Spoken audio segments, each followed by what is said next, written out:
Une équipe de consultants, retour sur des résultats, sur un quiz, un débat, un coup de cœur, un coup de gueule de la culture foot. En dernière partie d'émission, un invité sera avec nous pour revenir sur ses débuts, ses émotions, ses défaites, ses victoires, ses ambitions. Un acteur du ballon rond qui se livre comme il le fait rarement. On vous attend chaque semaine au 100% football amateur sur RGB 99.2 FM le lundi de 19h à 20h et réécoutez l'émission sur radio-rgb.net.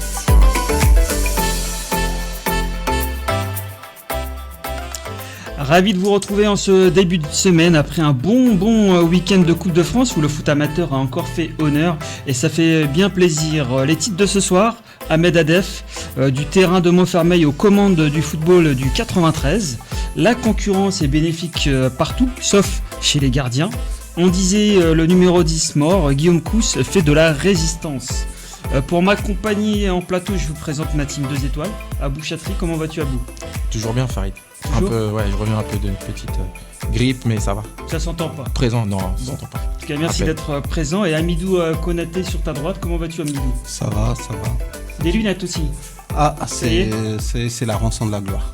Et de la sagesse, en effet. Je partage. En tout cas, merci messieurs d'être à mes côtés. Chers auditeurs, auditrices, voici le programme. Président du district de Seine-Saint-Denis, Ahmed Adef n'a jamais quitté le bitume de Montfermeil. Il incarne un football amateur populaire. Ancré dans les réalités sociales du département le plus jeune de France. Il sera avec nous dans quelques instants au téléphone. La concurrence est-elle bénéfique pour tous les postes ? Chez le gardien de but, certains pensent qu'elle fait plus de mal que de bien. C'est le débat de la team en deuxième partie d'émission. On annonçait sa mort depuis des années. Je parle bien sûr du numéro 10, maestro du milieu, dépassé par le pressing moderne. Pourtant, Guillaume Cousse continue de faire vivre ce rôle loin des projecteurs de Ligue 1, là où la créativité survit encore. Bienvenue à ce micro, Guillaume. Merci. Tout va bien ? Ouais, super. Merci de venir de si loin parce que tu viens d'Orléans. Ouais, bon, là, je suis en vacances, je suis à côté. T'es à côté. En tout cas, merci d'être à nos côtés. Il y a ton frère également, Romain, qui est parmi nous ce soir. On va pouvoir démarrer le 17e numéro de la saison. Vous êtes au 100% football amateur sur RGB 99.2 FM. C'est parti. Le 100% football amateur, culture foot. Ahmed Adef, président du district du 93, fait du football amateur un vivier de talent et un moteur social pour le département le plus jeune de France. Il est avec nous en ligne. Allô ? Oui, bonsoir tout le monde. Bonsoir Ahmed, comment vas-tu ? Ça va très bien. Après cette victoire de Montreuil hier pour la 6e de finale, très content et très heureux pour ce club-là et surtout pour le département, mais tout va bien. Exactement, Montreuil est devenu hier soir le petit Pousset francilien. C'est ça, de la Seine-Saint-Denis on va dire, allez. Allez, Seine-Saint-Denis, soyons un peu chauvins. Ahmed, pour peut-être mieux connaître ton rôle au sein du district et puis ton amour de Montfermeil, peux-tu quand même nous raconter tes premières histoires avec le football et Montfermeil ?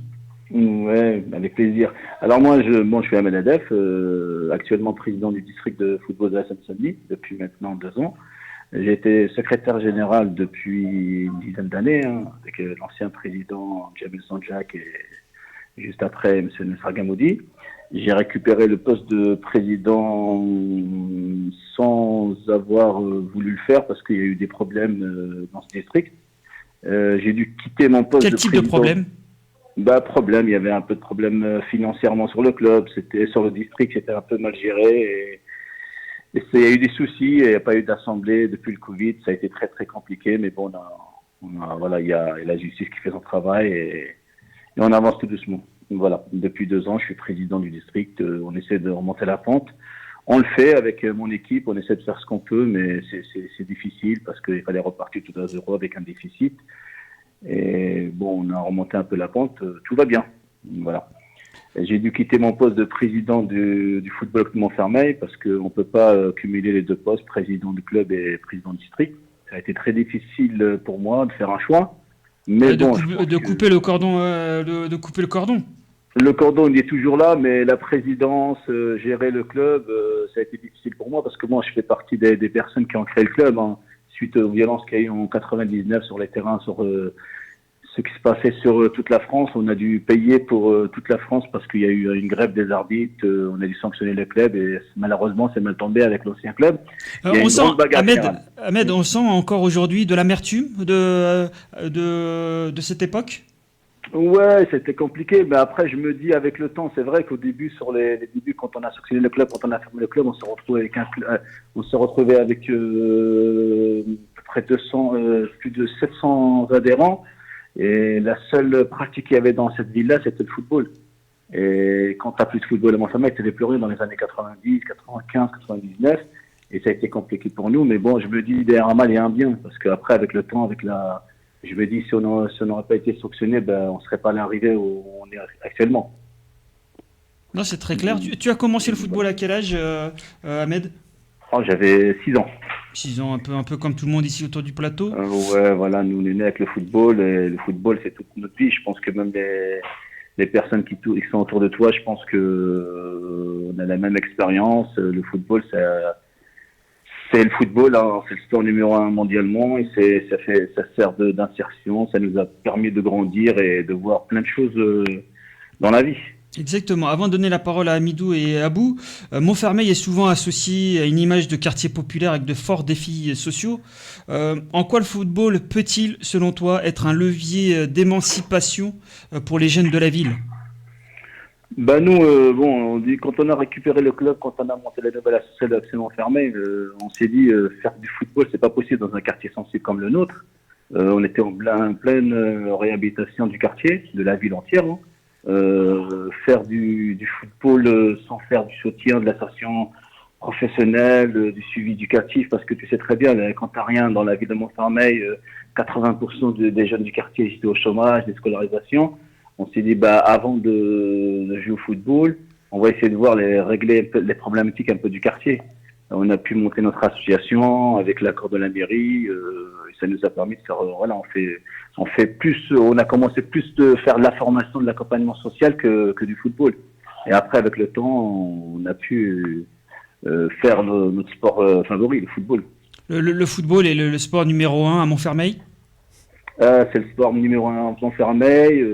Je pense que c'est un club qui est connu sur toute la France, hein, même mondialement, parce qu'on a quand même des joueurs qui jouent aux États-Unis, on a des joueurs qui jouent en Europe, on a des clubs qui nous appellent, parce qu'on est même des jeunes africains qui nous appellent pour venir faire des échecs chez nous. Et c'est un peu compliqué parce qu'ils pensent qu'on peut donner des visas à tout le monde comme ça. Mais oui, c'est le sport numéro 1 à Montfermeil, oui. Ça tombe bien, Ahmed, on a des points communs avec Montfermeil. Le 100% football amateur est reconnu aussi mondialement. Je donne la parole à Hamidou. Oui, bonsoir Président. Bonsoir. En fait, il y a un mélange. Hein. C'est que ma question là-bas, je l'ai posé la question, c'était quelle est la limite quand on est président d'un district? Est-ce qu'il y a une limite entre la politique et le sportif? Tout est politique aujourd'hui. Voilà, là, dans votre introduction, vous avez un peu brassé tout. Mais ce que je voulais savoir, c'est qu'aujourd'hui, pour rappeler le 9-3, le 93, il y a une stigmatisation politique de ce territoire-là. Et quels sont vos rapports avec... est-ce qu'il y a des relations saines ou quelles sont-elles entre le sportif, on va parler du football, et les pouvoirs publics en général? Oui. Là, alors, ce qui se passe, c'est que nous, actuellement, là, la semaine dernière, on a fait l'Assemblée générale, on a signé un partenariat avec la préfecture de Paris, préfecture de police, le procureur et la DDJS, pour essayer de travailler ensemble sur les violences. Tu as vu, il y a des violences sur tous les terrains, c'est un peu compliqué. Mais oui, on travaille très, très bien avec les politiques. Tu sais, nous, on travaille avec tous les bords de... tu sais comment ça se passe. Sainte-Denis, à droite, gauche, écologiste, on travaille avec tout le monde. On est très, très bien avec le département. On a une grande aide de la région aussi, avec qui on travaille très bien. On n'a pas le choix. Tu sais, ça n'a rien à voir avec le club de Montfermeil. Là, on fait plus de politique qu'autre chose, parce que il y a tellement de choses qui se passent dans le département. On peut faire tellement de choses que, si t'as pas les moyens, sans t'accompagnement, tu peux pas. Et je pense qu'on a besoin de nos politiques. c'est très très important. Mais c'est vrai que depuis 2 ans, je fais que de la politique. Bon, Ouais, mais après, pourtant, Ahmed, la politique et le football ne font jamais bon mariage. ouais, mais en Seine-Saint-Denis, je pense que dans d'autres départements, tu sais, quand tu as une subvention et elle baisse de 85%, t'as pas le choix. Tu es obligé de faire de la politique, sinon tu peux pas fonctionner. Tu sais, de nos jours, on va pas se mentir, c'est le nerf de la guerre, là, l'argent. S'il y a pas d'argent, L'argent, oui, tu je peux suis pas. d'accord. La Ah politique, oui. je ne savais Ah pas. oui, oui. Ah ouais, si, mais après, t'as pas le choix. Hein. Tu sais, pour avoir l'argent, tu es obligé d'aller voir les politiciens. Et C'est par rapport à voilà. par rapport à cette politique-là, est-ce qu'il y a une feuille de route avec des étapes, avec des temps de passage? Et si oui, où est-ce que vous en êtes? Alors nous, on a signé, on a des conventions avec le département, des conventions d'objectifs. On travaille sur plein de projets et on essaie de mettre en place, parce qu'avec tous les soucis qu'il y a eu au district depuis quelques années, ils font vraiment attention parce qu'avant, le problème du département, c'est qu'ils n'avaient pas une vision, une vraie vision. Et là, depuis 2 ans, on se voit presque une fois tous les 3 mois pour un peu parler des bilans, des projets, faire une évaluation du travail qu'on fait ensemble. Il y a des contrats d'objectifs qui sont signés avec la préfecture, avec le département et avec la région. Et voilà, on essaie de travailler ensemble, mais on n'a pas le choix. On est obligé de travailler avec les politiques parce que c'est un truc tout simple. Les terrains, on a beaucoup de problèmes. Tu sais qu'en Seine-Saint-Denis, c'est très très petit, il n'y a pas de foncier. Il faut construire des terrains et là, on n'a pas le choix. On doit parler avec le département, on doit parler avec la région, on doit parler avec l'État. Mais il y a des contrats d'objectifs qui sont signés avec tous nos partenaires, de plus en plus avec les maires, parce que les maires, ils ont compris qu'il faut vraiment qu'ils accompagnent leur club. On essaie de structurer aussi, voilà, il y a des clubs, je ne vais pas dire qu'ils n'étaient pas structurés, mais tu sais, il n'y avait pas d'assemblée générale, il n'y avait pas d'experts comptables, il n'y avait pas tout ça. On essaie de les accompagner pour structurer un club, parce que comme le club a fait des dépôts de bilan, parce que bon, tu sais, gérer un club, même un club de décevant, c'est très très compliqué. Et je pense que ce soit les clubs pour les municipalités et nous pour la région, le département et les villes, on n'a pas le choix, on est obligé de travailler ensemble avec des contrats d'objectifs et avec des projets à long terme. Très clair, Ahmed, je donne la parole à Abou. Bonjour Ahmed. Bonsoir Ahmed. Bonsoir. Je reviens sur un sujet que tu avais évoqué, notamment sur la fin des années 90 et tout début 2000. Moi, j'ai vécu quasiment en direct ce qui arrivait au club de Montfermeil, parce que je les avais dans mon championnat. Et je débutais en senior à cette époque-là. Dans quel club? À la Courneuve. D'accord. À la Courneuve. Et donc, je vois tout à fait ce que Ahmed dit sur ce qui était finalement l'atmosphère du football dans le 93 à cette époque-là.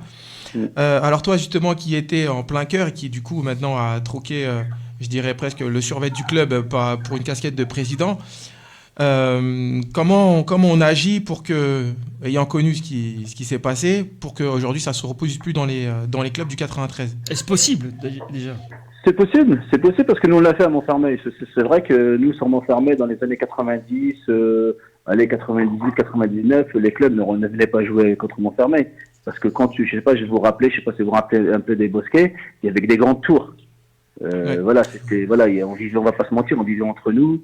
On a fait en sorte parce que tu les entends dire oui, ils sont communautaires, c'est pareil. C'est eux qui nous ont créé. Nous, quand on est sur Paris pour s'éclater, pour boire un verre, tout ça, on n'était pas acceptés. À un moment, on est resté entre nous. Et je pense qu'il y a un travail qui a été fait avec la municipalité. Nous, à l'origine, on avait une mairie de droite, mais droite dure. Hein. Ça a été très très compliqué et on a dû avancer avec eux, on n'avait pas le choix. Mais après, c'est tout ce qui est rénovation externe, tout ce qui est insertion professionnelle, tout ce qui est chômage, tout ce qui est scolarisation. Ça, c'est ce qui s'est passé à Montfermeil. Quand on vient à Montfermeil actuellement, on se dit c'est bizarre, c'est plus Montfermeil des années 90. C'est vrai, il n'y a plus de tours. C'est les tours qui faisaient 11 étages sur 100 mètres de long. Elles n'existent plus, ils ont été détruits. Il y a une rénovation. Voilà, c'est ma femme qui me fait rire, c'est pour ça. Qui a été, il y a eu un grand travail qui a été fait par le maire de Montfermeil. Même si c'est les deux droites, il a fait un grand travail sur tout ça. Et je pense qu'il faut vraiment prendre le fond du problème à la source. Hein. On va pas se mentir. Les Bosquets, avant, c'était vraiment un ghetto, on était fermé. Maintenant, il est ouvert. Et on le voit. Avec le métro qui arrive, avec le tramway, et il y a de plus en plus de personnes qui viennent, qui achètent à Montfermeil. Avant, c'était pas possible. C'est pareil. Avant, il n'y avait pas de mélange. Tu avais les Bosquets, Montfermeil. Dans une ville, tu avais deux villes. Maintenant, tu as les jeunes de la ville qui viennent de l'extérieur. Et voilà, c'est multiculturel, multiracial, il y a toutes les religions, il y a des chrétiens, des juifs, des musulmans, et voilà, il y a un travail qui a été fait, je pense qu'il faut continuer. Donc tu penses, Ahmed, que en 2025, Montfermeil ou la Seine-Saint-Denis a bonne publicité? Franchement, tu sais, depuis que je suis président de district, moi on fait des réunions une fois par mois avec tous les départements, tous les présidents de district, et Montfermeil, par rapport à ce qui se passe dans les autres départements, on s'en sort très très bien. On va pas dire qu'il n'y a pas de violence sur les terrains, il n'y a pas de violence verbale, mais quand tu vois ce qui se passe dans les autres départements, la Seine-Saint-Denis, on s'en sort très très bien. Ouais, c'est ce que j'allais dire, Ahmed. Je pense que aussi les sanctions qu'il y avait eu à l'époque contre Montfermeil et d'autres clubs du 93, aujourd'hui, les clubs sont au courant de ce qu'ils peuvent, de ce qu'ils risquent à avoir des débordements dans le stade.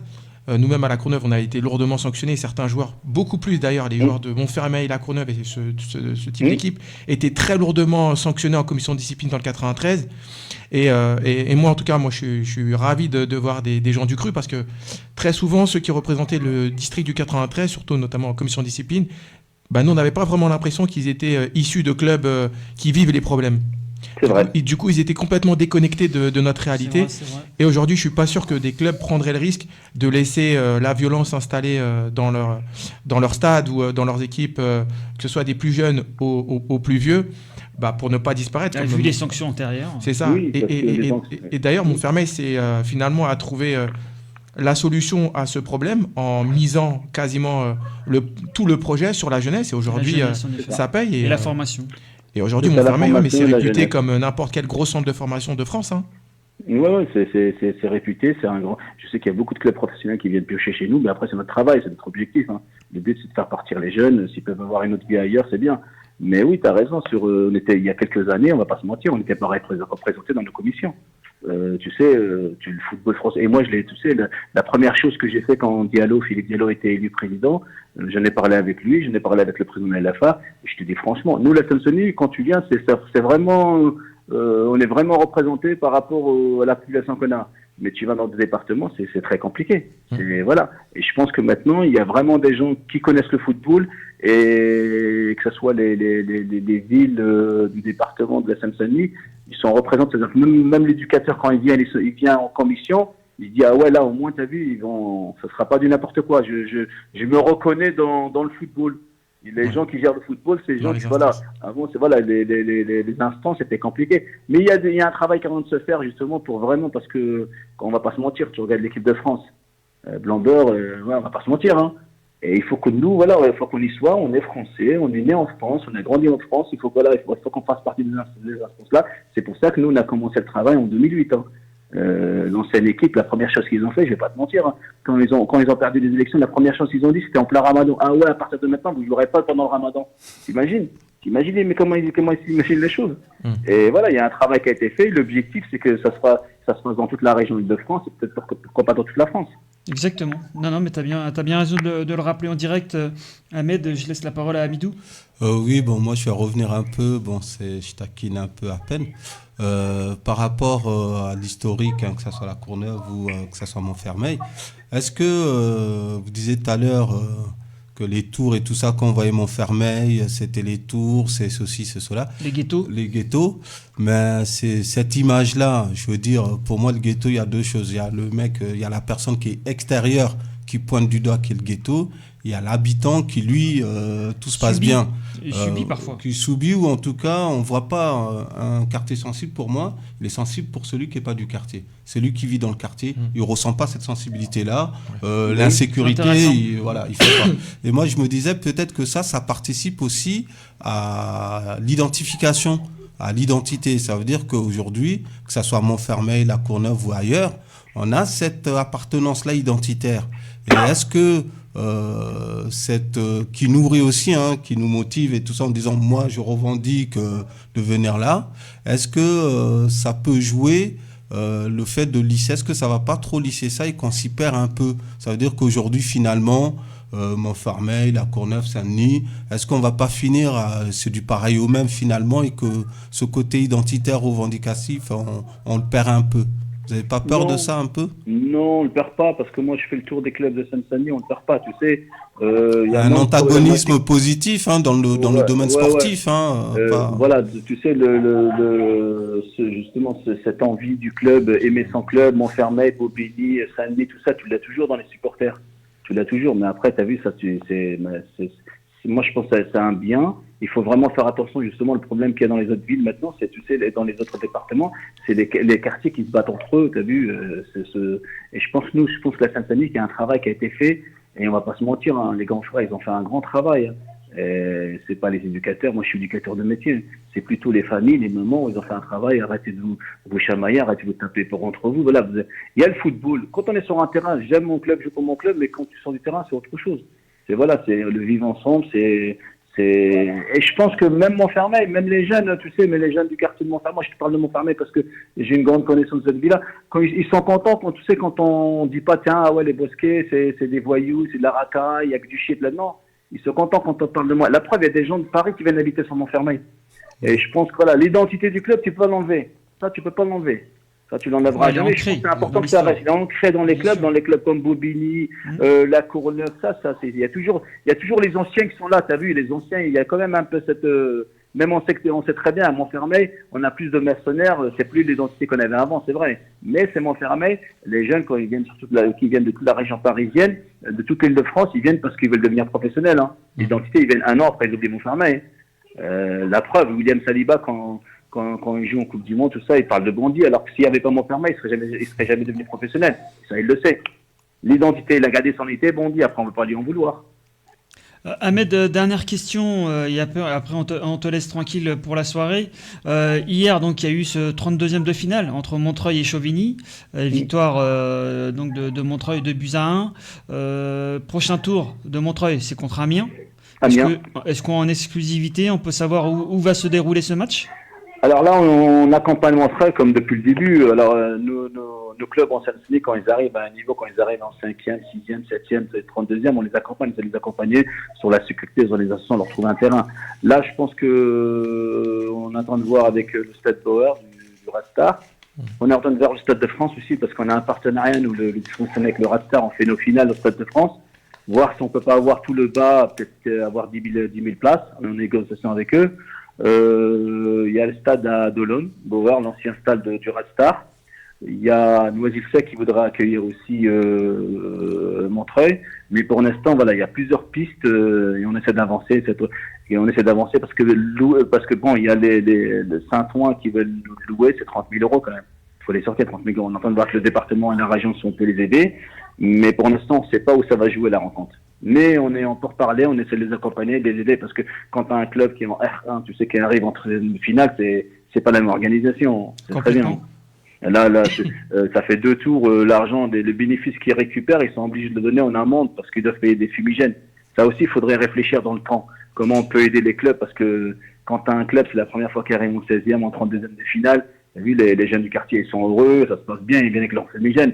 Ils s'en foutent de l'amende, mais ils ont quand même payé 7 000 € d'amende. Hein. Même si hier, ça s'est bien passé quand même. Hier, c'est très très bien passé, mais il y a eu quand même des fumigènes. Oui, j'ai vu. Ouais, et la Fédé, à chaque fumigène, 500 € d'amende. C'est vrai. C'est vrai. Ouais, mais ça, c'est ça. Excuse-moi. En tout cas, Ahmed, c'est stupide, ça. Tu seras d'accord quand même que pour le prochain tour, RGB sera invité pour ce 16e de finale. Avec plaisir. T'es toujours invité. C'est comme chez toi en Seine-Saint-Denis, à Paris. C'est très bien. C'est gentil. C'est chez toi et on invite tous les gens qui sont autour de la table à venir voir le club de Montreuil, qui représente la Seine-Saint-Denis, avec plaisir. Vous me dites, je vous envoie des places, il n'y a pas de souci, avec plaisir.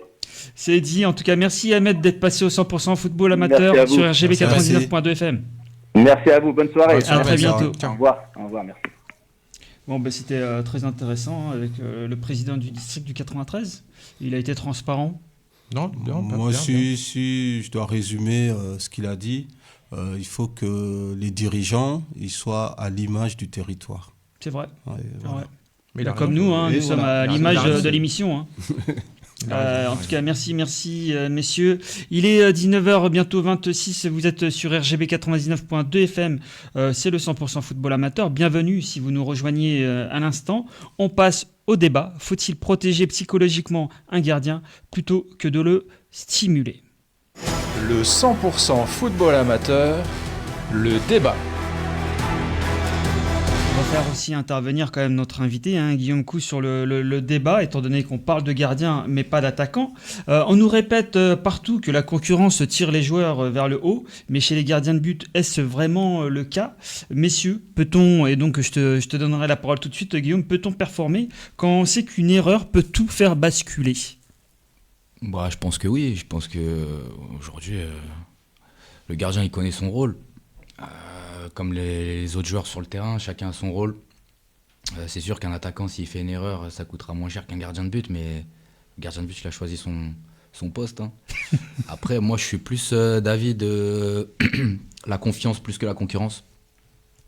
Ça, La confiance plus que la concurrence. Ça, c'est mon J'aime avis. bien. Ça, c'est Ouais, mon c'est un avis beau slogan, perso. ça. Ça, c'est mon avis perso. Il y a des coachs qui sont totalement à l'inverse. Et d'autres. T'en as qui connu sont à mon avis. Bien sûr. Ça stimule des fois des joueurs. Et des fois, la concurrence peut inhiber ou complètement plomber des joueurs. Donc après, c'est vraiment la personnalité de chacun, pour moi. D'accord. Ouais. Abou, quel est ton avis sur le débat? Ah, je suis plutôt de son avis, moi. Je dirais que la confiance plutôt que la concurrence. Ouais. D'ailleurs, j'ai une question pour toi, Guillaume. Tu as fait pas mal de clubs. Comment ça... L'interview, c'est juste après. Hein. De quoi? Mais- Ah, pardon. Non, ça Là, passait c'est pour pour les parler des gardiens. gardiens. Je plaisante. Non, mais comme tu as fait plusieurs clubs, moi, je voulais savoir comment ça se passait, si dans tous les clubs, la hiérarchie a été bien arrêtée. Est-ce que la communication avec les gardiens elle était différente qu'avec les autres joueurs? Et surtout, comment ça se passait, même vous? Bah, vous aviez 2 ou 3 gardiens à votre disposition. Comment vous gériez, vos entraînements ou alors vos séances ou même le rapport que vous avez avec le gardien? Bah déjà, le gardien, c'est vraiment un poste à part. Déjà, ils ont un coach à eux.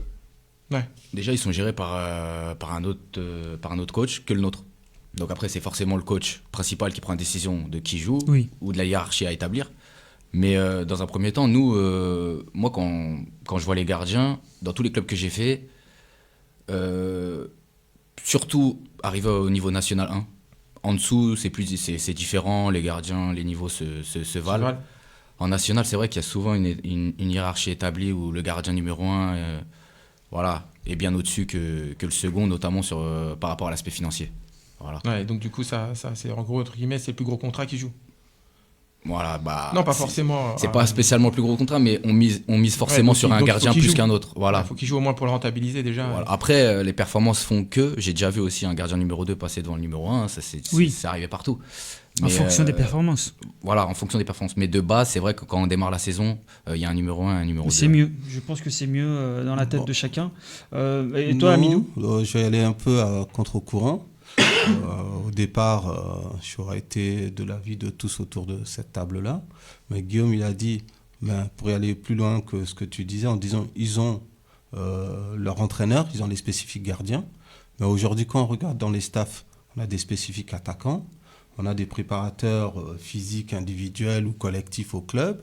Il y a aussi maintenant il y a tout ce qui est préparation mentale. On met beaucoup sur la préparation mentale. Donc aujourd'hui, je pense que quand on met tous ces éléments-là en œuvre, je pense qu'aujourd'hui, un gardien, je parle des gardiens de haut niveau, de Ligue 1, voire qui joue la Ligue des Champions, je pense qu'aujourd'hui, mentalement, ils ont un préparateur. Le mec, il doit être costaud. Il doit être prêt à faire face à la concurrence.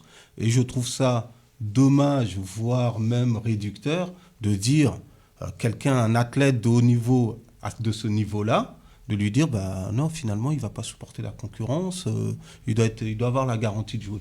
Donc, il faut peut-être aussi révolutionner le management des gardiens en disant, oui, un attaquant, c'est spécifique, un attaquant, ça a besoin de confiance, ça a besoin de marquer. On a tous connu des périodes où l'attaquant, quand il ne marque pas, il va faire banquette. On a l'affaire Greenwood à Marseille, on l'a vu. Par le passé, on a vu des grands attaquants qui ont dû passer par la case banquette pour pouvoir Rebondir et revenir plus fort. Et pourquoi, sinon, Rai, pour les plus anciens, quand il arrivait au PSG, si on n'avait pas eu cette patience-là et tout, qu'il n'est pas passé, il n'aurait pas fait la carrière qu'il veut. Complètement. Donc, je pense qu'aujourd'hui, moi, je parle pour les coachs, pour les gardiens de haut niveau, je pense qu'une concurrence saine ne leur fera pas du mal. Et tu penses que toi, Guillaume, une concurrence saine, ça existe? C'est possible? Moi, j'y crois pas trop. Parce qu'il y a toujours un peu de... les gens, le footballeur, il est jaloux.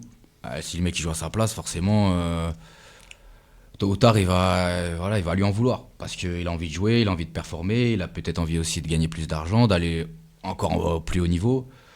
Moi, ça, à la base, c'est le discours du club, en fait. Bien sûr. Ça vient du discours. Et du coach principal. Mais tu parlais des chercher. attaquants, et Abou il est bien placé pour le savoir. Voilà. Moi, pour moi, les attaquants et les gardiens, pour moi, ils sont liés.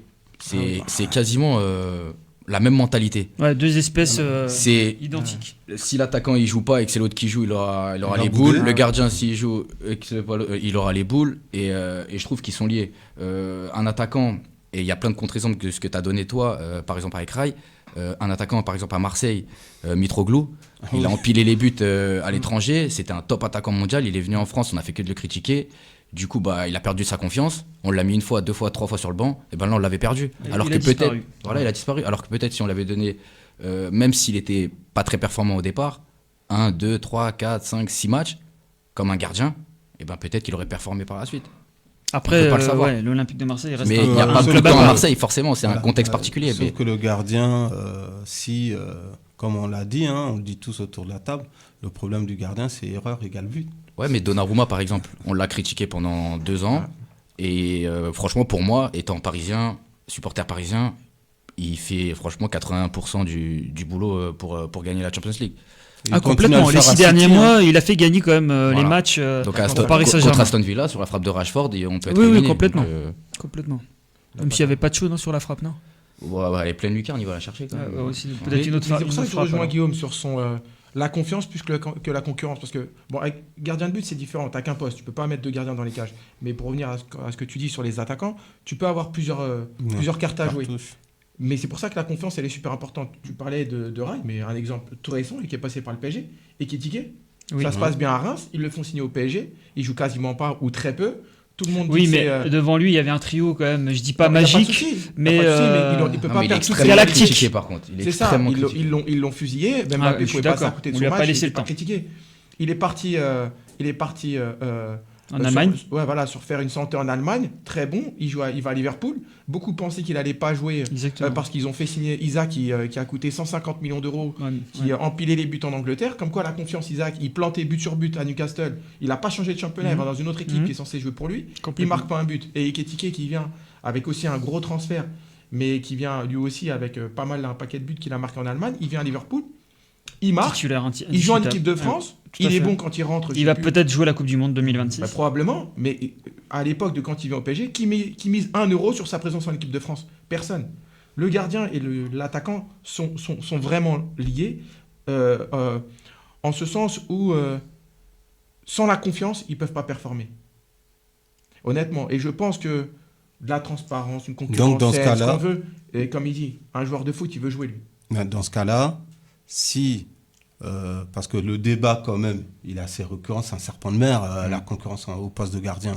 Dans ce cas-là, est-ce qu'il n'est pas préférable de prendre un top gardien et de maintenir un écart, comme tu l'as dit, tu l'as vu à des échelons inférieurs, où on sait que le numéro 1, c'est vraiment le numéro 1, le numéro 2... mais il y a tellement d'enjeux actuellement économiques, tu peux pas te permettre d'avoir un gardien international très très fort et un gardien numéro 2 tout le monde peut pas se potentiel. permettre d'avoir des top gardiens, ça coûte cher. Ça coûte cher, mais... À part le PSG, City, le Barça, le Real, le Bayern. Je suis même pas sûr que leur numéro 2 soit aussi fort. Regarde Chevalier, en super confiance quand il arrive au PSG. On dit futur gardien de l'équipe de France. Avec le PSG, c'est que 6 mois. Moi, je pense qu'il est encore numéro 1. Mais c'est pas pour ça qu'il doit passer numéro 2 parce que Safonov a fait un gros match. Mais pour moi, il est encore numéro 1. Je suis d'accord. Moi, c'est ça qui me dérange. Ils remettent tout en cause. Exactement. Mais après, pour y aller dans le sens des formules, en disant plutôt la confiance que la concurrence, il y a Mehdi Benassak qui disait aussi il n'y a pas de mauvais joueurs.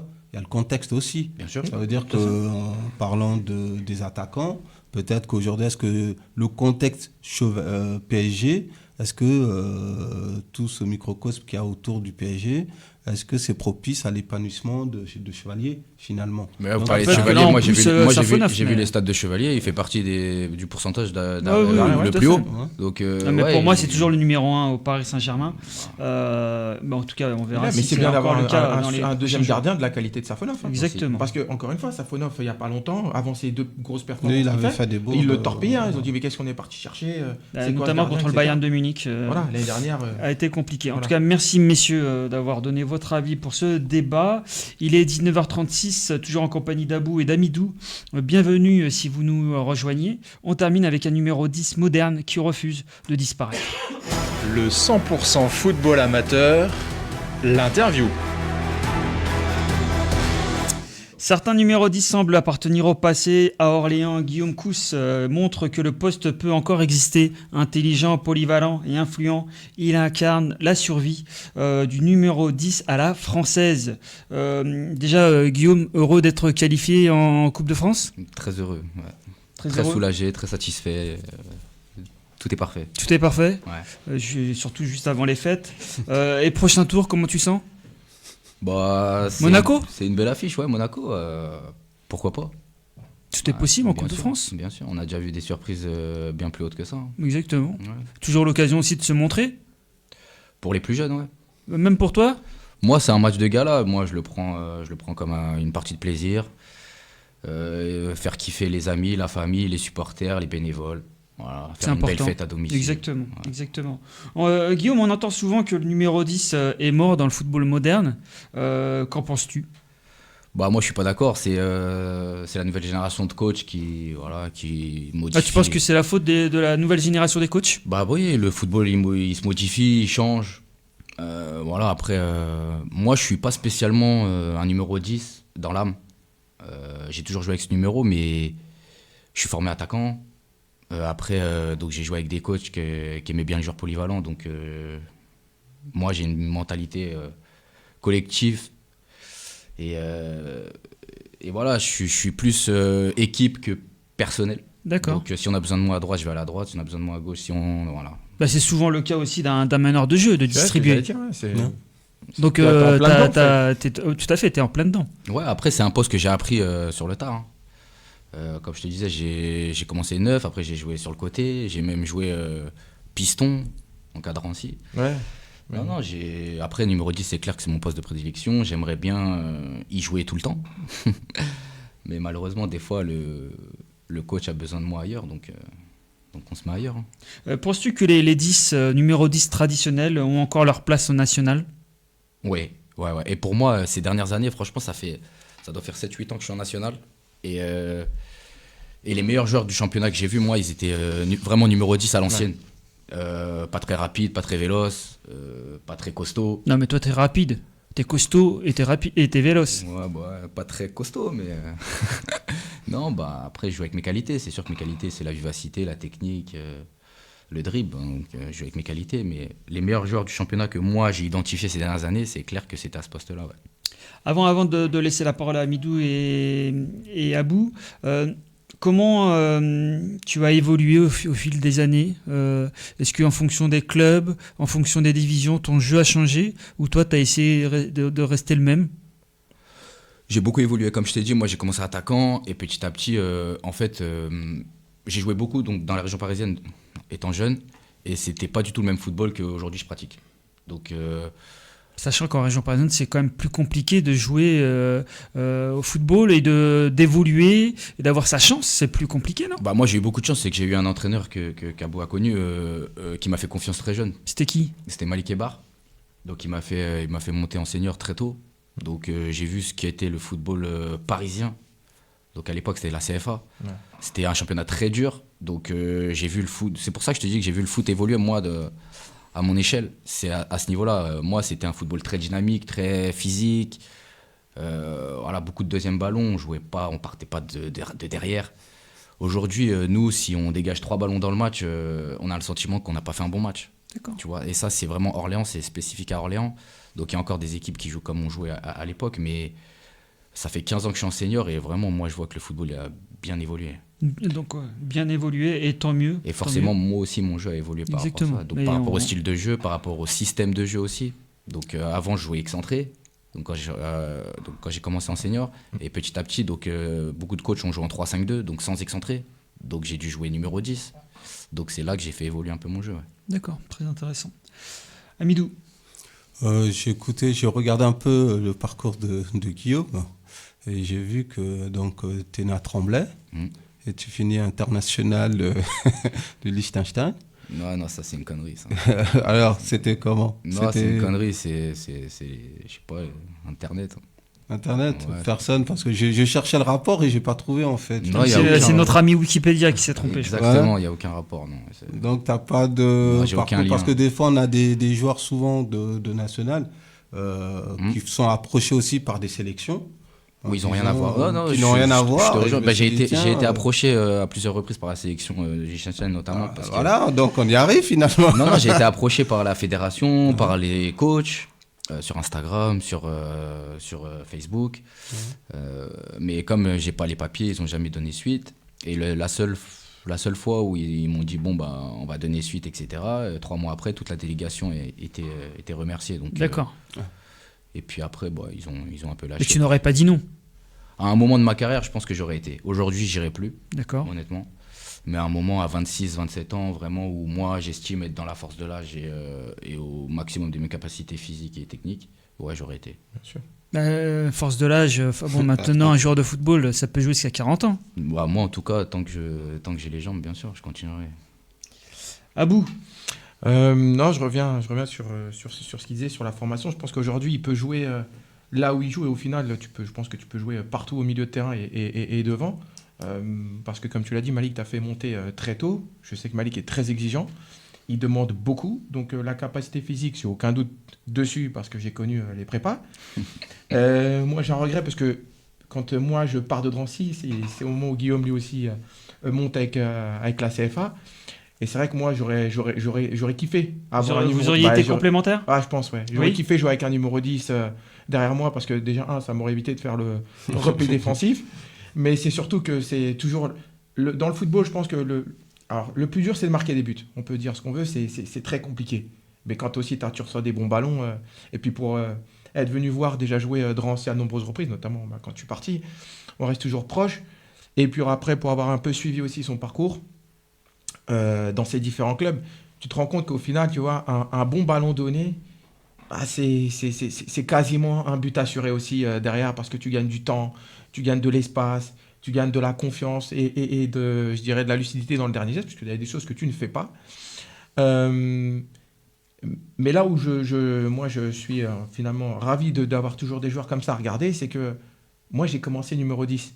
Et on m'a fait comprendre que c'était un poste qu'il fallait abandonner parce que ça commençait à rentrer. Avec l'évolution du football? Ouais, avec l'évolution du football, qu'il fallait passer par les côtés, il fallait des pistons qui soient Des athlètes. des athlètes qui aient un cardio de fou et qui sprintent, etc. Mais l'essence même du jeu, nous, ce qui nous a fait vibrer et les joueurs qui nous font rêver, c'est très souvent le numéro 10. Hein, Ah oui, des créateurs. Ouais, c'est bien d'avoir des joueurs de côté, de couloir, Bien etc. sûr. Mais au final, alors sans mauvais jeu de mots, il est peut-être indispensable à son équipe, et enfin aux équipes dans lesquelles il est passé, parce que il dit qu'il n'est pas très costaud, mais il faut le voir, il a quand même des cuisses musclées. Il fait pas 1m90, donc il est bien sur ses appuis, et c'est pour ça peut-être qu'il est d'ailleurs aussi vif, hein, parce que s'il s'arrête, il te met une feinte, il part de l'autre côté, il faut le rattraper. Et puis après, je pense que ton jeu, il a évolué, mais de toute façon, ton jeu, il a évolué, mais tu es resté toujours dans les qualités que tu avais, au final. Et c'est sûr qu'avec après la confiance du coach, c'est toujours bien d'avoir des joueurs comme ça. Mais il y a un truc que tu as oublié de dire, c'est que surtout qu'il est régulier. Il est régulier, et il est régulier sur plusieurs années. Il n'a pas fait une bonne saison et ça a arrêté, il a disparu. Alors moi, je te le souhaite, hein, que Dieu te préserve. Hein. Et il est épargné aussi par... alors, il les a blessures. certainement une bonne hygiène de vie, etc. Il prend son métier au sérieux. C'est important. Et au final, il est régulier, c'est-à-dire que c'est une valeur sûre. Tu sais, c'est le genre de joueur fiable que tu peux aligner quoi qu'il arrive. J'imagine que, bon, là, t'as le brassard, c'est top. Mais je pense que même sans ça, je pense que c'est un des premiers noms qu'on couche sur la feuille de match. Tu sais que lui, il est là, il est fiable. Tu sais que tout ce que tu peux lui demander, il va le faire. Et en plus, il va pas jouer pour ses stats, il va jouer pour le collectif. Aujourd'hui, c'est quand même assez rare. Et C'est pour peut-être y aller en ce sens... Pour y aller dans les sens de ce que tu dis, c'est vrai que quand on regarde au niveau des stats, au niveau des buts, il n'y en a pas énormément. Et moi, ce que je voulais savoir, même si tu as un parcours, tu as fait pas mal de clubs, ton relation avec les attaquants, c'est toi, tu t'adaptes à leur qualité, ou est-ce que tu as quand même besoin qu'il y ait un petit antagonisme entre vous, aux entraînements, en dehors du terrain, ou tu es dans ton couloir, tu sais que quand tu rentres sur le terrain, c'est l'action qui va te dicter et comment tu mentalement avec l'expérience aujourd'hui j'ai beaucoup plus de relations avec les attaquants. Avant c'était vraiment au feeling, on rentrait sur le terrain, voilà, en CFA on travaille pas comme aujourd'hui, enfin à l'époque on travaillait pas comme aujourd'hui, on nous laissait pas rester un peu plus sur le terrain. Aujourd'hui, par exemple, avec notre attaquant qui est meilleur buteur de championnat depuis quelques années, on communique beaucoup. Donc lui, il aime ce ballon-là, il aime ce ballon-là. À ce moment-là, quand je suis en fin de course, il aime que je le mette comme ci, comme ça. Donc il y a des échanges. Il y a aussi la répétition à l'entraînement. À l'époque, ça n'existait pas trop. C'était vraiment au feeling. Et surtout avec, notamment à Drancy, on était beaucoup sur le mental et le physique. Donc on jouait beaucoup à l'énergie. Donc tout ce qui était, c'est vraiment au feeling, tout ce qui était fin des actions, c'était le talent personnel. Abou, tu l'as connu, hein, à Drancy, c'était vraiment ça. Donc après, avec l'expérience et l'accumulation des matchs, c'est vrai que j'échange beaucoup plus avec les attaquants. Est-ce qu'il y a un numéro 10 qui t'inspire actuellement ? Ou dans le passé, qui t'a inspiré ? J'ai beaucoup aimé des joueurs comme Rui Costa, Pablo Aimar. Moi, c'est pas mal. Ouais, petit gabarit. Ouais, petit, mais pas mauvais du tout. Comment tu gères la pression défensive et physique des systèmes modernes avec ton gabarit ? Bah moi, de toute façon, quoi qu'il arrive, Abou, il m'a très très bien résumé. J'aurais pas dit mieux. Honnêtement, moi, quand j'arrive dans une équipe, mon premier but, c'est de me rendre indispensable sur le terrain et dans l'équipe. Après, moi, j'ai mon travail, comme il l'a dit, je le prends hyper au sérieux. Je me suis toujours dit, si tu dois en vivre 10 ans, 15 ans, 20 ans, eh ben, tu le feras.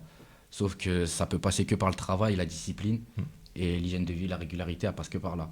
Donc je me dis, si je suis au sérieux, j'ai ma mentalité de travail, je sais que sur le terrain, je suis toujours à bloc, que ce soit à l'entraînement ou en match.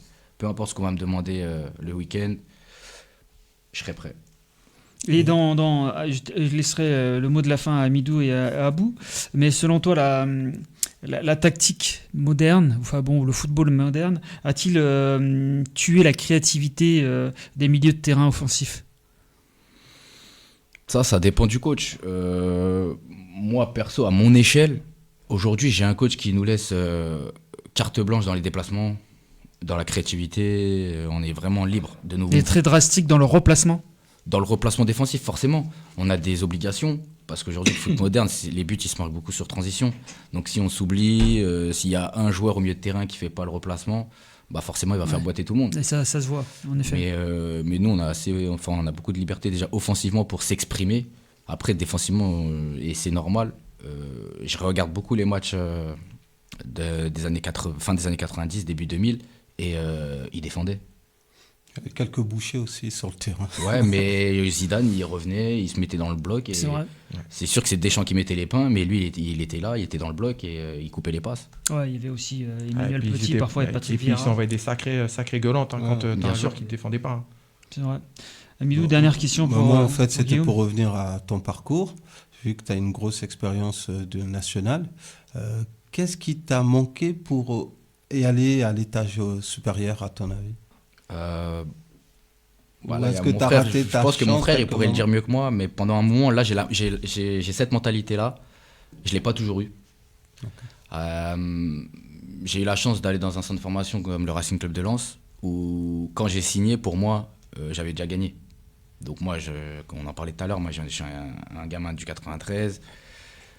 J'ai fait énormément d'essais, j'ai jamais été pris, donc le jour où on m'a pris, pour moi c'était ça y est, j'ai réussi, j'ai gagné. Et pourtant, alors que c'était le début. Ouais. Alors que j'ai rien fait, c'est le plus dur, ça. Il était maintenant. Et j'avais pas la mentalité de travail nécessaire. Et ensuite, le parcours a fait que j'ai réussi à avoir cette maturité, cette confiance, etc.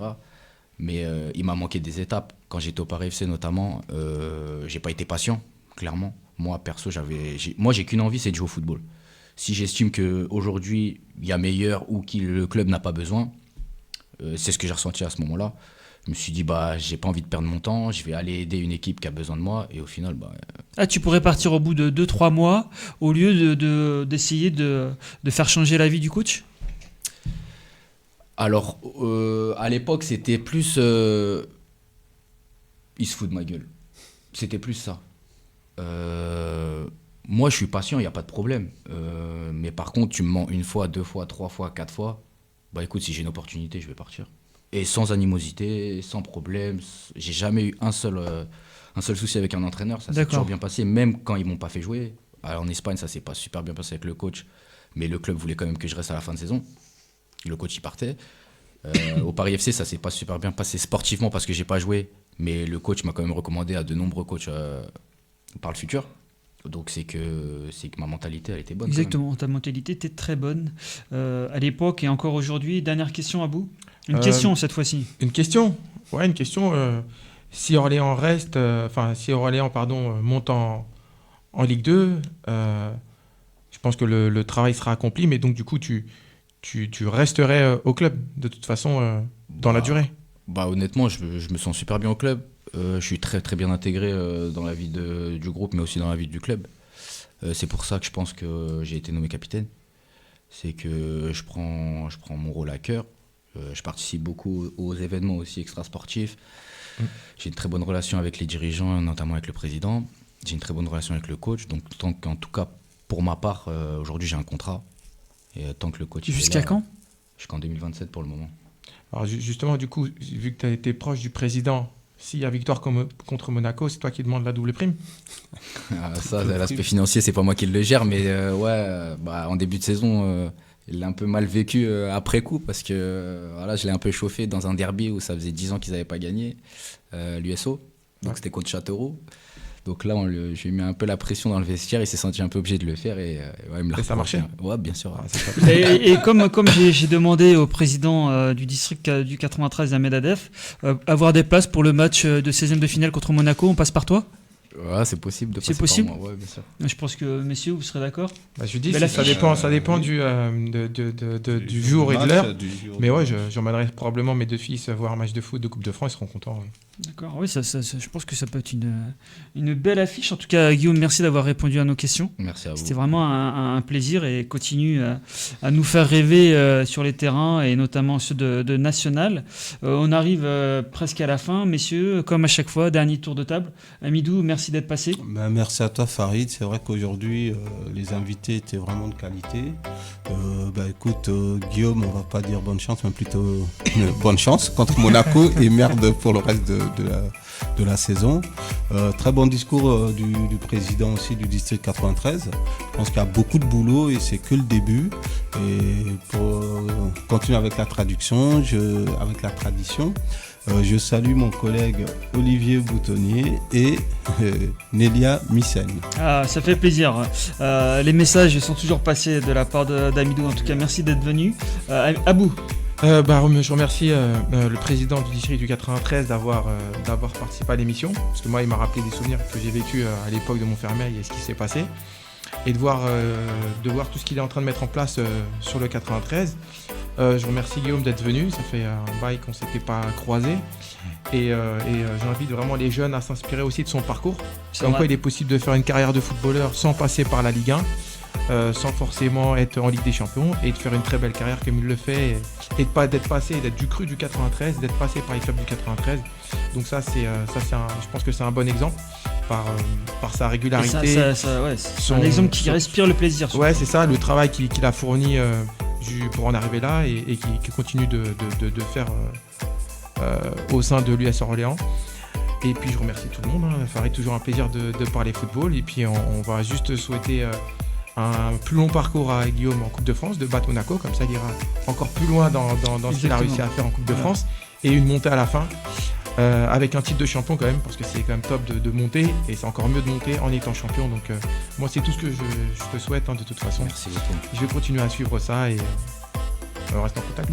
Je ne savais pas que j'avais invité sur le plateau l'agent de Guillaume Rousse, mais en tout cas ça me fait plaisir de l'avoir parmi nous à chaque fois. Et Guillaume, le mot de la fin pour toi. Non, merci, j'ai beaucoup appris aussi avec le président du district, parce que rapidement je vais le dire, moi qui suis parti depuis de nombreuses années maintenant, j'avais toujours la même image de Montfermeil. Donc aujourd'hui c'est bien d'entendre que ça évolue dans le bon sens. Et merci à vous, j'ai passé un super moment. Tant mieux, en tout cas, merci. Merci Romain d'être venu.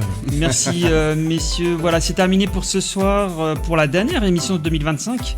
J'espère que l'émission vous a plu. N'hésitez pas à l'écouter en podcast.